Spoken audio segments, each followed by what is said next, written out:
Salut tout le monde, je viens aujourd'hui avec une nouvelle vidéo, je suis super heureuse de vous retrouver comme toujours, ouais, comme d'habitude. Aujourd'hui je reviens avec la vidéo, la suite entre guillemets de mes aventures concernant mes études de droit. Si vous avez vu ma dernière vidéo, pour moi c'était tout simplement logique de tourner du coup celle-ci pour tout simplement conclure, lui donner une fin un petit peu plus positive. Ma dernière vidéo c'était ma réaction concernant mes résultats du Master 1 en droit des affaires, qui est un peu partie dans tous les sens, je vous l'avoue. C'est pas une vidéo que j'aime bien revoir, c'est pas ma vidéo préférée. Je suis quand même contente d'avoir fait cette vidéo là parce que c'est vrai que j'ai eu pas mal de vos retours. Pas mal de gens qui se sont identifiés à moi et j'ai eu tellement de retours positifs de votre part, enfin juste vous êtes incroyables, je vous aime trop. J'ai trouvé que c'était quand même important également de mettre une fin en fait plutôt heureuse à toute cette histoire en vous parlant tout simplement de l'année prochaine, à savoir le Master 2, quel Master 2 je vais faire, nani, nana, un peu vous raconter tout ça. Donc si ça vous intéresse, je vous conseille de rester. Et on commence maintenant.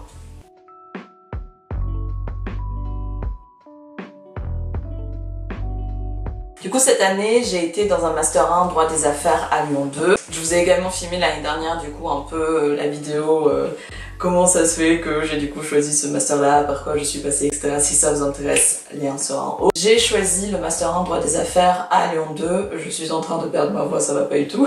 J'ai du coup choisi ce Master 1 droit des affaires à Lyon 2 précisément par rapport au Master 2. Comme vous savez, depuis l'année dernière, la sélection a été mise en Master 1 et n'est plus en fait au Master 2. Donc encore l'année dernière, c'était pas mis en place dans toutes les facultés. Cette année, quasiment toutes y ont cédé. Même pour l'année prochaine, pratiquement toutes les facultés vont appliquer ce système-là. Il y a juste quelques facultés qui ont des dérogations. Ne me demandez pas à quelle faculté parce que je suis pas du tout informée sur le sujet, mais je sais qu'il y a quelques-unes des facultés qui ont demandé une dérogation à ça, dont à SAS, il me semble. Est-ce que ça étonne quelqu'un? Du coup, je suis passée par une sélection, j'ai été prise dans le Master 1 droit des affaires à Lyon 2, j'étais extrêmement heureuse parce que c'était mon choix numéro 1 et que clairement je me faisais refuser dans tous les masters où j'étais sur liste d'attente. Pourquoi c'était mon choix numéro 1? Tout simplement par rapport au Master 2. Le Master 2 qui m'intéressait énormément dans cette faculté, c'était le Master 2 droit des affaires comparé. Pourquoi?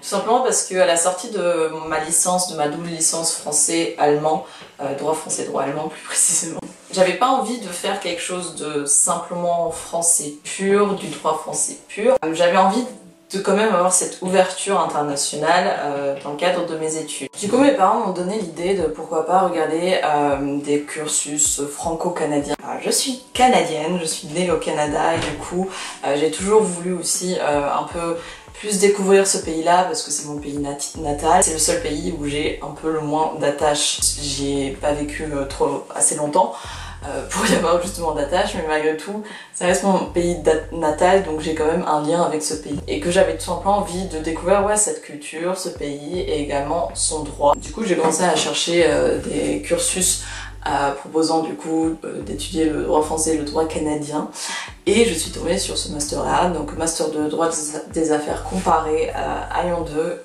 où un semestre se déroule à Lyon et le deuxième se déroule au Canada, à Montréal. Je me suis dit que ça allait me rapprocher un peu plus de mon but d'intégrer ce master 2, le fait de faire un master 1 déjà dans cette faculté là.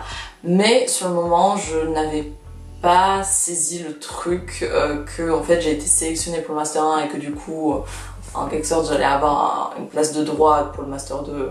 On va y revenir parce que c'est plus compliqué. Je vais tout vous raconter. Mais ouais, en fait, pour moi, dans ma tête, j'étais extrêmement heureuse d'avoir été prise dans le Master 1, mais pour moi, rien n'était gagné parce que dans ma tête, je pensais qu'on allait devoir encore passer par une sélection pour le Master 2. Finalement, j'arrive à la rentrée, etc. Ça se passe très bien, je fais connaissance avec mes nouveaux camarades de classe qui me disent que, en fait, Christina, non, on a été sélectionné pour le Master 1, donc on a une place de droit pour le Master 2 parce que la sélection maintenant c'est en Master 1. et pas en Master 2. Du coup, en fait, t'inquiète pas, tu vas être prise dans ton Master 2, etc. Il suffit juste que tu valides l'année. J'ai commencé à un peu plus déstresser sans pour autant arrêter de travailler, etc. Parce que bon, c'est pas le but recherché non plus. Mais c'est vrai qu'il y a un autre état d'esprit, on va dire ça comme ça. Lorsque tu fais un Master 1 et que tu sais que en fait, il faut que tu réussisses, il faut que tu cartonnes, il faut que tu donnes tout pour pouvoir justement intégrer, j'arrive pas à parler aujourd'hui, c'est pas possible, pour pouvoir justement intégrer le Master 2 de tes rêves, tu te donnes à fond, limite tu mets ta vie à côté, parce que clairement tu as un objectif en tête et que tu veux l'atteindre. Par contre, quand on te dit que voilà, Christina, tu es en quelque sorte automatiquement prise dans le Master 2 que tu veux, mais il suffit juste que tu valides ton année et c'est bon. On va pas se mentir, quelque part, genre tu te relâches un petit peu, t'es pas du tout dans le même état d'esprit, t'es pas du tout dans le même stress, dans la même pression. Bah tu continues tout simplement dans la lancée comme d'habitude, sans forcément mettre les bouchons doubles quoi. Je crois que c'est ça l'expression, mais je suis pas sûre parce que niveau expression française je suis très nulle. Vers novembre à peu près, le responsable du Master 2 de mes rêves, je l'avais en tant que professeur à un de mes cours, et il nous a dit que voilà, à la fin de ce cours-là, les gens qui sont intéressés par ce Master 2 peuvent rester pour tout simplement qu'on puisse un peu en parler ensemble, vous donner des informations, etc. etc. Un de mes camarades de classe qui lui a posé la question concernant la sélection. À la sélection. Le responsable de ce master a répondu que voilà, sélection assez classique, voilà, dossier, donc notes, CV, lettre de motivation, et en plus un petit entretien pour justement montrer notre motivation encore plus. Et là sur le moment j'étais un peu bouche bée quoi, parce que je pensais pas qu'on allait devoir repasser par une sélection, refaire depuis le début, enfin c'est pas tout repos les sélections. Du coup j'ai commencé à vachement paniquer et à me rendre compte que ouais, enfin rien est gagné et que j'aurais dû rester dans mon état d'esprit de base. Pendant toute l'année j'essayais de un peu comprendre parce qu'en fait tous les profs avaient un discours différent, c'est-à-dire que les profs qui étaient responsables de notre Master 1 disait un truc, à savoir voilà, vous êtes déjà passé par une sélection pour le Master, vous avez une place de droit pour le Master 2, dans une situation où il y a un Master 1 et un Master 2 qui suit en fait directement, ça ne pose pas de problème, c'est-à-dire que lorsque vous êtes pris dans le Master 1, vous allez être automatiquement pris dans le Master 2, normalement il suffit juste de valider. Le Master 1 était général, c'est-à-dire que nous on avait un Master 1 droit des affaires, on était 75 en tout, les redoublants y compris, et que déjà ça fait une plus grande promo parce que généralement les Master 1 il y a 25, 30 voire 20 personnes maxi, et puis il y a les mêmes personnes qui se retrouvent après au Master 2. Alors que nous on était déjà une grosse promo, tout simplement parce que pour le Master 2 il y a 4 différentes formations, différents cursus, différents Master 2. Il y a tout d'abord droit des affaires comparées, donc le Master de mes rêves, droit des transports, droit de la propriété intellectuelle et droit éthique des affaires. Il y en a deux autres qui ont ouvert, vont ouvrir, mais je crois que c'est plutôt vont ouvrir. Il me semble qu'il y a un truc droit et économie qui va être délocalisé à Sao Paulo, donc au Brésil, ce qui est super stylé je trouve. Et puis il y a un autre master qui va ouvrir l'année prochaine si tout va bien, qui est un master droit de la propriété intellectuelle toujours, qui est délocalisé à l'étranger, plus précisément à Bakou, dans l'Azerbaïdjan, qui vont ouvrir l'année prochaine, ce qui fait que on va passer de 4 à 6 masters. En fait, c'est quelque part logique qu'en master 1 on était autant d'étudiants parce que du coup après on est tous un peu repartis dans les différents masters 2. Ce sont des responsables différents, ce sont pas les mêmes responsables que du master 1. Prendre n'importe qui non plus, ils veulent également pouvoir choisir les étudiants qui vont intégrer leur formation. On est obligé quelque part de repasser par une sélection en quelque sorte. Et du coup je me demandais en fait si on allait devoir repasser par e-candidat, etc. Enfin comment ça allait se faire et personne ne donnait l'information. Et c'est ça qui personnellement moi me faisait beaucoup stresser. On a dû attendre jusqu'à la fin de nos partiels, même encore une semaine en plus, jusqu'à ce qu'on a reçu du coup un petit mail de notre responsable nous donnant un peu les informations concernant le Master 2. Pour pouvoir être prise dans un Master 2 l'année prochaine à Lyon 2, on devait remplir une fiche de vœux, insérer nos moyennes de chaque semestre depuis le début de nos études en droit. Il fallait également classer en fait les différents masters donc les 4 masters par ordre chronologique, enfin par ordre de préférence. Et en plus il y avait également 2 possibilités, voilà, formation dans une autre faculté ou formation toujours à Lyon 2 mais rattachée à une autre mention, c'est-à-dire par exemple de la mention droit privé. Donc il fallait classer tout ça par ordre de préférence. Au niveau des questions, donc on a eu la question de savoir si on avait postulé dans d'autres masters dans d'autres facultés, si oui lesquelles. Expliquer les fluctuations éventuelles dans nos résultats académiques. Expliquer également l'adéquation du contenu pédagogique proposé par le Master 2 et notre projet professionnel. Aussi les particularités du Master 2 qui font qu'on candidate dans cette formation. Ils nous ont également demandé si on a fait des études à l'étranger et est-ce qu'on a effectué des stages tout au long de notre cursus. Aussi il fallait préciser le niveau d'anglais, donc ça c'est plus pour voilà, les masters un peu plus internationaux. Donc des questions vraiment extrêmement basiques, ce sont des questions qui même pendant un entretien reviennent tout le temps en fait. Donc il fallait juste répondre ça, envoyer et puis croiser les doigts et attendre. Il y avait du coup une commission pédagogique qui s'est réunie et qui a du coup à chaque fois délibéré leur décision tout simplement. Et j'ai décidé également de postuler ailleurs, donc j'ai postulé dans d'autres Master 2 de nouveau, toujours en lien avec droit des affaires ou le monde des entreprises. J'ai postulé à Montpellier, Dijon, Toulouse, dans 3 masters différents à Toulouse, dans 2 à la Sorbonne. Sorbonne, je savais très bien que j'allais pas être prise, mais c'était juste pour voir, parce que je me suis dit c'est l'occasion ou jamais, genre c'est maintenant pour savoir si t'avais tes chances à la Sorbonne.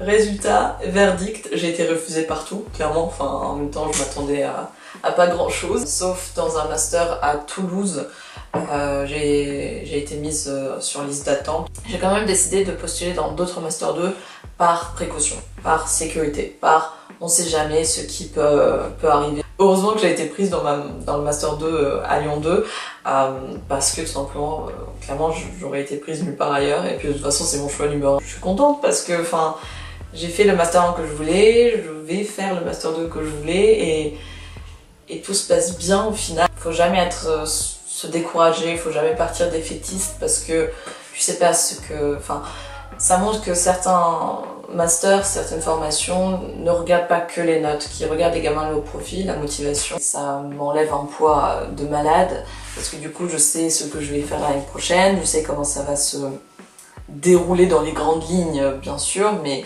j'ai pas tout ce stress de me demander ce que je vais faire l'année prochaine. Le master droit des affaires comparées, comme le titre l'indique déjà, le but de la formation c'est de comparer 2 systèmes juridiques en lien avec le monde des affaires.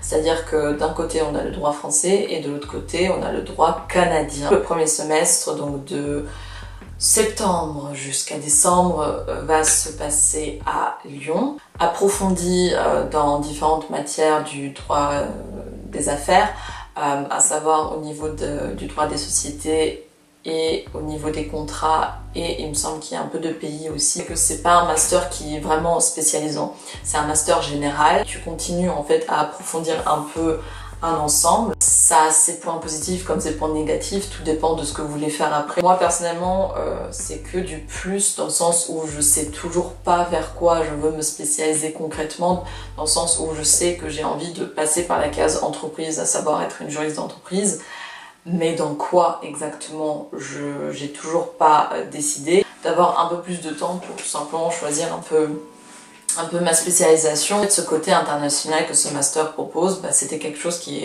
était extrêmement important pour moi. En plus, on aura quelques cours au niveau du droit canadien pour justement qu'on n'arrive pas les mains dans les poches en mode touriste. De janvier jusqu'à avril, on va être à Montréal, au Canada, en train d'étudier le droit canadien sur place. On pourra choisir nos propres cours. On vivra un semestre au Canada, donc c'est super cool. Enfin, croisons les doigts que Miss Corona ne va pas nous empêcher de faire tout ça. Le deuxième semestre se déroule dans le cadre d'un LLM. Donc un LLM, pour un peu vous expliquer rapidement, c'est un cursus qu'on peut en général faire après un Master 2 pour tout simplement approfondir dans une matière, dans un domaine et avoir ce côté international, c'est-à-dire qu'on part à l'étranger pour un semestre. Mais je crois que LLM généralement c'est 1 an. À la fin je crois qu'il y a une mini-thèse à écrire. À la fin, on a un diplôme de Master 2 et on a un LLM en poche également, ce qui est également très intéressant. Ça demande également une certaine somme, ça demande de payer 1200 € pour justement ce LLM parce que les LLM sont pas gratuits, ils sont extrêmement chers pour certains, un peu moins pour d'autres, mais ça reste quand même supérieur au aux frais d'inscription en fait classique universitaire qu'on a à chaque fois. Pour clôturer du coup ce Master 2, soit on écrit un mémoire, donc ça va être dirigé par la fac canadienne, ou alors on décide de faire un stage, et ça du coup ça sera supervisé par la fac de Lyon 2. Je me penche davantage vers le stage parce que tout simplement j'ai envie de enfin faire un stage un peu plus concret où je pourrais faire d'autres choses que faire des recherches, lire des dossiers. J'aimerais trop trouver un stage à Montréal, au Canada tout simplement. C'est vrai que c'est un peu plus compliqué parce que c'est vrai que on n'a pas autant de connaissances on n'aura pas autant de connaissances en droit canadien et en droit international tout court que les étudiants canadiens. Les entreprises, les cabinets, ils prennent pas forcément les stagiaires dans ce cas-là, mais qu'apparemment c'est pas forcément infaisable non plus, mais faut tenter quoi. Et je pense que je veux absolument tenter. Après, c'est fini et t'es diplômé et après S'il vous plaît, ne me posez pas de questions pendant cette année. Qu'est-ce que tu comptes faire l'année d'après? Parce que honnêtement, zéro idée. Genre, il y a 3 propositions, 3 différentes voies que je pourrais opter. À savoir passer le CRFPA, intégrer une école de commerce ou commencer à travailler directement. Mais dans tous les cas, les 3 me font extrêmement peur. Donc, on verra. On vit le jour au jour un petit peu. J'ai pas besoin de rajouter quelque chose en plus. De toute façon, concernant le Master 2, concrètement, j'ai pas d'informations réellement comment ça va se passer, etc. On aura tout ça de toute façon le jour de la rentrée. Bien sûr, je vous tiendrai au courant. Bien sûr, je vais vlogger. Bien sûr, je vais vous emmener avec moi pour ces aventures. J'espère qu'ils vont être incroyables, uniques. Je vous tiendrai bien sûr au courant. Vous allez bien sûr venir avec moi pendant toute cette aventure.